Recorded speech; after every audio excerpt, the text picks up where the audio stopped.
మొత్తం మీద Andhra Pradesh MLA MLC ఎన్నికలకి షెడ్యూల్ ఖరారైంది. అయితే దానికి సంబంధించి ఈ 5 స్థానాలని కూడా భర్తీ చేయడానికి కూటమి నాయకులు సిద్ధంగా ఉన్నారు. అయితే గతం నుంచి కూడా మనం నాగబాబుని ఎమ్మెల్సీ ఇచ్చి అదేవిధంగా మంత్రివర్గంలో తీసుకుంటారనే చర్చ బాగా నడుస్తుంది. అయితే ఈ ఎమ్మెల్సీ ఎన్నికల్లో దాదాపుగా నాగబాబుకి స్థానం ఖరారైనట్టు తెలుస్తుంది, ఎమ్మెల్సీ స్థానం ఖరారైనట్టు తెలుస్తుంది. అయితే ఏ శాఖ ఇచ్చే అవకాశం ఉంది, లేదు టీడీపీలో ఇప్పటికే పెండింగ్ ఉన్నటువంటి ఇటు వర్మ కావచ్చు, అదేవిధంగా దేవినేని ఉమామహేశ్వరరావు కావచ్చు, చాలామంది సీనియర్ నేతలు ఇప్పటికే టీడీపీ వైపు చూస్తున్నారు. అలాగే జనసేనలో కూడా నాగబాబు కాకుండా, అంటే నాగబాబుకి ఆల్రెడీ దాదాపుగా కన్ఫర్మ్ అయింది కాబట్టి జనసేన నుంచి కూడా కొంతమంది సీనియర్ నాయకులకి టికెట్లు లేవు.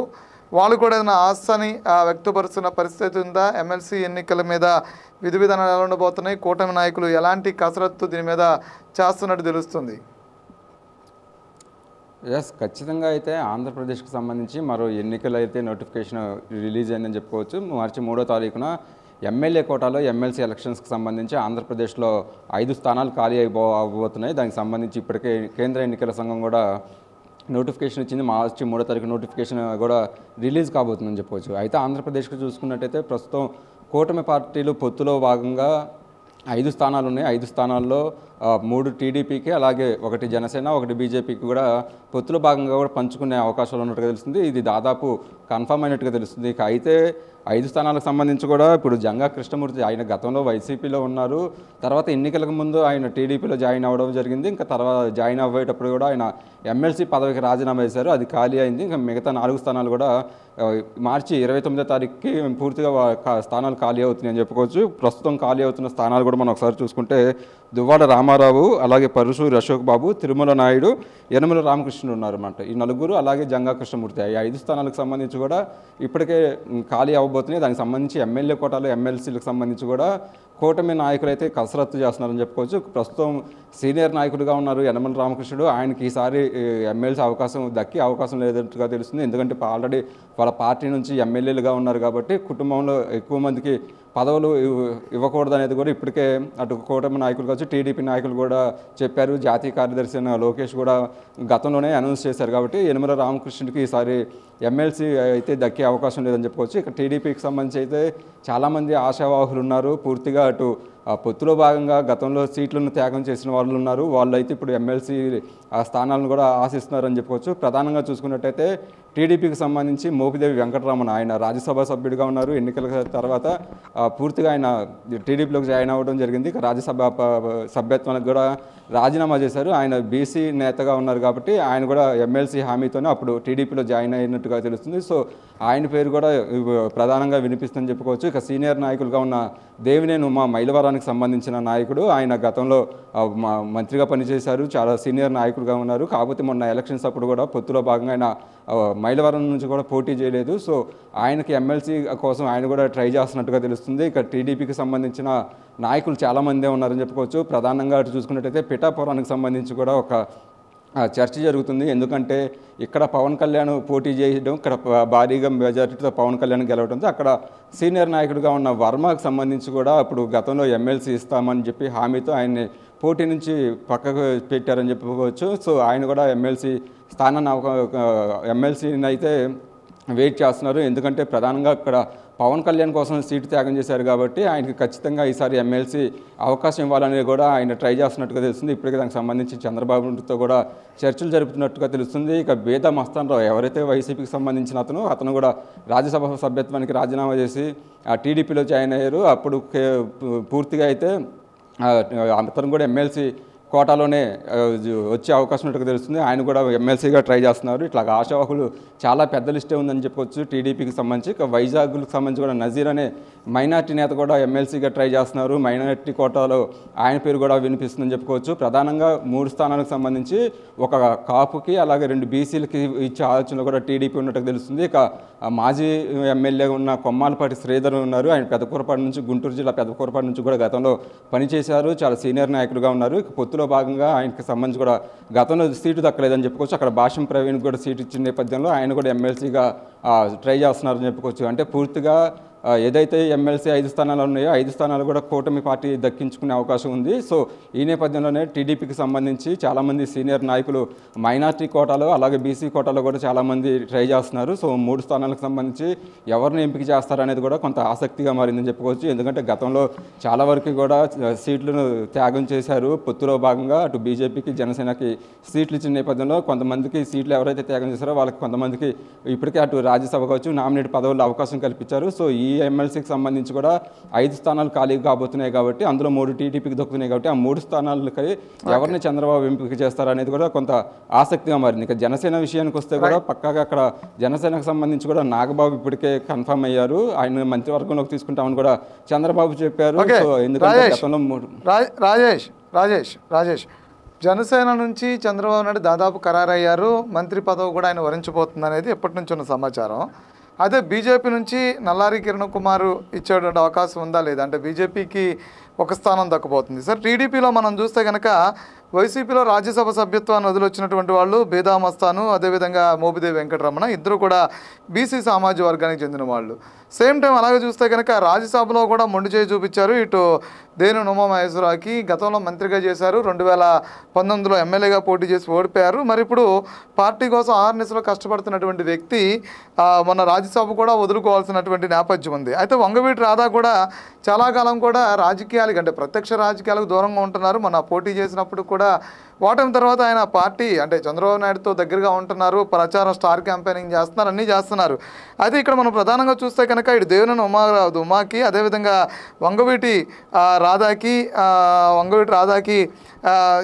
అంటే పదవులు దక్కేటువంటి అవకాశం ఉందా? ఇందులో మనం చూస్తే కనుక ఇటు బేదా మస్తాను అదేవిధంగా మనం చూస్తే కనుక మళ్ళీ ఇటు మోపిదేవి వెంకటరమణ ఇద్దరు కూడా రాజ్యసభను వదిలేసి వచ్చారు. మళ్ళీ గతంలో మనం చూస్తే కనుక జంగా కృష్ణమూర్తి ఇటు పరుచూరి అశోక్ బాబు కూడా పార్టీలో చాలా క్రియాశీలకంగా ఉండేటువంటి వ్యక్తి.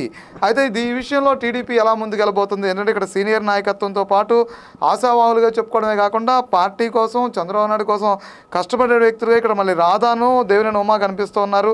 మరో పక్క నుంచి చూస్తేనేమో సామాజిక వర్గాల ప్రకారం ఈ సీట్లు పంపిణీ చేయాలంటున్నారు. ఎలా బీసీలకి 2 కేటాయించాలి, ఇందులో మళ్ళీ ఓసీకి 1 కేటాయించాలనేటువంటి అంశం కూడా తీసుకొస్తున్నారు. సో ఇది ఈసారి ఎలా సంతృప్తి పరిచేటువంటి అవకాశం ఉంది ఇటు దేవినేని ఉమాని కానీ వంగవీటి రాధాని కానీ, లేదంటే తప్పని పరిస్థితుల్లో ఎమ్మెల్సీకి ఇవ్వాల్సినటువంటి ఒక ఆవశ్యకత పార్టీ మీద ఉందా?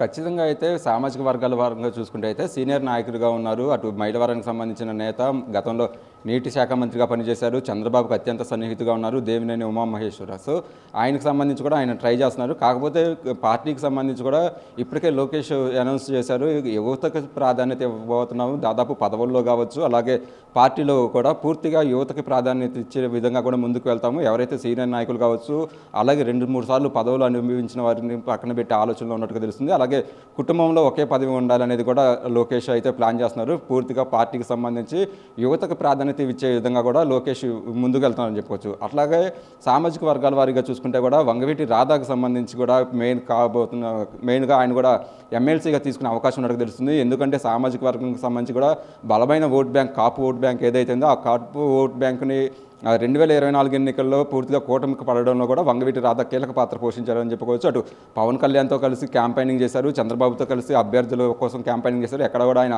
పదవి కోసం అంటే ఎమ్మెల్యేగా కూడా పోటీ చేయకుండా పూర్తిగా పార్టీ విజయానికే పనిచేస్తారు. పూర్తిగా అటు ఎస్సీ ఎస్టీకి సంబంధించిన సామాజిక వర్గం కూడా కొంత కృష్ణా జిల్లాలో కూడా రాధాకి అనుకూలంగా ఉంటుంది. అలాగే కాపు సామాజిక వర్గానికి సంబంధించిన ఓట్ బ్యాంకు అటు పవన్ కళ్యాణ్తో పాటు రాధా కూడా ప్రచారం చేయడంతో పూర్తిగా అయితే మొన్న ఎన్నికల్లో కూటమికి షిఫ్ట్ అయిందని చెప్పుకోవచ్చు. సో అందులో భాగంగానే రాధా పేరు కూడా వినిపిస్తూ ఉంది. ఆయన కొంతకాలం నుంచి ప్రత్యక్ష రాజకీయాలకు దూరంగా ఉంటున్నారు, పూర్తిగా పార్టీ కోసం పనిచేస్తున్నారు, పార్టీ ప్రచారంలో క్యాంపెయినర్గా ఉన్నారని చెప్పుకోవచ్చు. సో సామాజిక వర్గాల వారిగా చూసుకుంటే రాధాకి కూడా ఎమ్మెల్సీ ఇచ్చే అవకాశం ఉన్నట్టుగా తెలుస్తుంది. ఎందుకంటే ఇప్పుడు కృష్ణా జిల్లాలో కావచ్చు మామూలుగా ఆంధ్రప్రదేశ్లో కూడా కొంత ఓట్ బ్యాంక్ అనేది టీడీపీకి సంబంధించి ఓట్ బ్యాంక్ అనేది పూర్తిగా షిఫ్ట్ అవ్వాలంటే కూడా అటు రాధాకి ఇస్తే సామాజిక వర్గాల వారిగా కూడా కొంత బలమైన నాయకుడిగా ఎదుగుతాడు కాబట్టి ఆయనకు కూడా ఇచ్చే అవకాశం ఉన్నట్టుగా తెలుస్తుంది. ఇక బీసీ సామాజిక వర్గాలకు సంబంధించి కూడా మనం చూసుకున్నట్టే అటు మోపిదేవి వెంకటరమణ ఉన్నారు, ఆయన సీనియర్ నాయకులుగా ఉన్నారు, ఆయన కూడా పూర్తిగా బీసీ నాయకుడిగా ఉన్నారు. బీసీ కోటాలో ఆయన కూడా ట్రై చేస్తున్నారు. ఎందుకంటే రాజ్యసభ వదులుకోవడంతో పాటు ఎమ్మెల్సీ హామీతోనే ఆయన జాయిన్ అయినట్టుగా తెలుస్తుంది. అటు రాజ్యసభ కూడా టీడీపీకి అయితే వేరే వాళ్ళకి ఇచ్చిన పరిస్థితి అయితే ఉంది. సో ఆయన కూడా బీసీ సామాజిక వర్గం తరపు నుంచి కూడా ట్రై చేస్తున్న పరిస్థితి అయితే ఉంది. ఇక బేదా మస్తాన్ రావు కూడా సేమ్ ఎలా అయితే వైసీపీ నుంచి రాజ్యసభ పదవి వదులుకొని టీడీపీలోకి వచ్చారు, ఆయన కూడా మైనార్టీ కోటా నుంచి కూడా ఆయన కూడా ట్రై చేస్తున్నట్టుగా ఉంది. అంటే పూర్తిగా రాబోయే రోజుల్లో పార్టీకి సంబంధించి అయితే కీలకంగా మార్పులు అయితే ఉండబోతుందని చెప్పుకోవచ్చు. ప్రధానంగా చంద్రబాబు కావచ్చు, లోకేష్ కావచ్చు, యువతకి అవకాశాలు ఎక్కువ ఇచ్చే విధంగా కూడా వాళ్ళు ముందుకు వెళ్తున్నారు. ఇక అంతేకాకుండా అశోక్ బాబు కూడా ఆయన ఉద్యోగ సంఘానికి సంబంధించిన గతంలో నాయకుడిగా ఉన్నారు, పూర్తిగా ఆయన టీడీపీలోకి వచ్చి ఎమ్మెల్సీగా ఉన్నారు, చంద్రబాబు అత్యంత సన్నిహితంగా ఉన్నారు. కాకపోతే గతంలో ఆయన పదవిలో చేశారు కాబట్టి ఇప్పుడు మరి కొత్త వారికి అవకాశం ఇచ్చే ఉద్దేశంలో కూడా చంద్రబాబు ఉన్నట్టుగా తెలుస్తుంది. దానికి సంబంధించి కూడా ఆయన కసరత్తు చేస్తున్నారు. అయితే ప్రధానంగా బీసీ అలాగే ఒక కాపుకు సంబంధించి ఇవ్వాలన్న ఆలోచనలో ఉన్నారు. అటు పిఠాపురం నుంచి కూడా వర్మ ట్రై చేస్తున్నారు, మైలవరం నుంచి దేవినేని ఉమా కావచ్చు, ఇలా అనేక మంది ఆశావాహులు ఉన్నారు సామాజిక వర్గాల వారికి. ఇక జనసేన నుంచి అయితే ఇప్పటికే ఒక ఎమ్మెల్సీ కన్ఫర్మ్ అయిపోయింది. నాగబాబుకు సంబంధించి కూడా ఆయన తీసుకుంటామని చెప్పారు. మరి ఆయన ఏ శాఖకి ఇస్తారు ఏంటి అనేది కూడా కొంత ఎమ్మెల్సీ రేపు 20వ తారీఖు జరుగుతుంది కాబట్టి అది ఏకగ్రీవంగా కూడా ఇప్పటికే 5 స్థానాలు కూడా కూటమికి కన్ఫర్మ్ అయిపోయింది. ఇక బీజేపీకి సంబంధించి కూడా మనం ఒకసారి విషయం చూసుకున్నట్టయితే నల్లారి కిరణ్ కుమార్ రెడ్డి ఉన్నారు. ఆయన రాయలసీమకు సంబంధించిన వ్యక్తి, రెడ్డి సామాజిక వర్గంలో ఆయన కూడా బీజేపీ తరఫున నుంచి ట్రై చేస్తున్నట్టుగా తెలుస్తుంది. శ్రీనివాస్. రైట్ రాజేష్, మొత్తం మీద చూస్తే ఎమ్మెల్సీ 5 స్థానాలకు సంబంధించి రాబోతున్న షెడ్యూల్ ప్రకారం చూస్తే కనుక మార్చి 29న 5 స్థానాలు 29 5 స్థానాలు ఖాళీ కాబోతున్నాయి. మార్చిలో దీనికి సంబంధించి నోటిఫికేషన్ రావడంతోనే 5 స్థానాలను భర్తీ చేసే విధంగా కూటమి ప్రభుత్వం ముందుకెళ్తుంది. కూటమి నాయకులు కూడా పెద్ద ఎత్తున కసరత్తు చేస్తున్నట్టు తెలుస్తుంది. అయితే పొత్తుల్లో భాగంగా 3 స్థానాలు టీడీపీకి, 1 స్థానం జనసేనకి, 1 స్థానం బీజేపీ దక్కే అవకాశం ఉంది. అయితే టీడీపీ నుంచి ఆశావాహులు ఎక్కువగా కనిపిస్తున్నారు. ఎందుకంటే ఎన్నికల ముందు అంతకుముందు వైసీపీలో ఉన్నటువంటి ఇటు మోపిదేవి వెంకటరమణ కావచ్చు, బీదా మస్తాన్ కావచ్చు, రాజ్యసభకి రాజీనామా చేసి వచ్చారు. అదేవిధంగా చూస్తే కనుక మిగిలినటువంటి ఇటు దేవినేని ఉమామహేశ్వరరావు, అదేవిధంగా వంగవీటి రాధాకి గతంలోనే కొన్ని కమిట్మెంట్స్ ఇచ్చారని చెప్పని పెద్ద ఎత్తున చర్చ నడుస్తుంది. సో ఇది ఎలా కేటాయించబోతున్నారు ఏంటి అనే దాని మీద కూటమి నాయకులు ఇప్పటికే ఒక నిర్ణయానికి వచ్చినట్టు తెలుస్తుంది. అయితే కూటమి నాయకత్వంలో ఈ 5 స్థానాలని ఎమ్మెల్సీగా టీడీపీ ఎవరిని వరించబోతుంది అనేది వేసి చూడాల్సినటువంటి పరిస్థితి.